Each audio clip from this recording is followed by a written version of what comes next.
শীতের সকালে কলকাতা মানেই কম্বল বনাম দায়িত্ব। এ এক বড় যুদ্ধ। অ্যালার্ম বেজে উঠলেই মনে হয় আর 5 মিনিট। সেই 5 মিনিট কখন যে 45 হয়ে যায় বোঝাই যায় না। জানলার বাইরে কুয়াশা আর ভেতরে আমাদের অলসতা, দুটোই একই রকম। চায়ের কাপে প্রথম চুমুক মানেই লাইফ যেন আপডেট হয়ে যায়।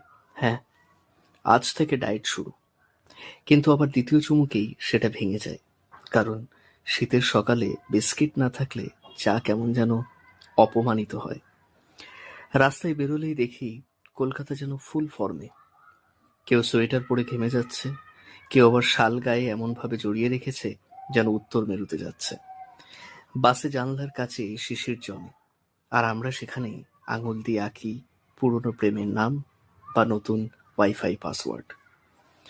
হকারের ডাক, খবর নেবেন, এই একটা লাইনে লুকিয়ে আছে প্রায় 90-এর দশকের ভাইব।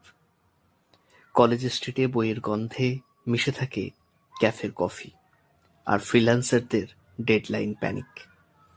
অফিসে ঢুকে সবাই বলে, আজ খুব ঠান্ডা, তাই না?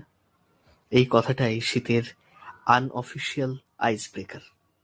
সবচেয়ে মজার ব্যাপার, শীতের সকালে আমরা সবাই একটু বেশি দার্শনিক হয়ে যাই। ফেসবুকে লিখি, peaceful winter morning in Kolkata, আর বাস্তবে মনে মনে ভাবি, আজ কি একটা ছুটি নেওয়া যায়। এই হলো শীতের কলকাতা।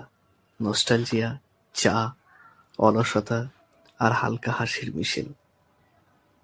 ঠান্ডা থাকুক বা না থাকুক, মুডটা কিন্তু একেবারে কলকাতাই।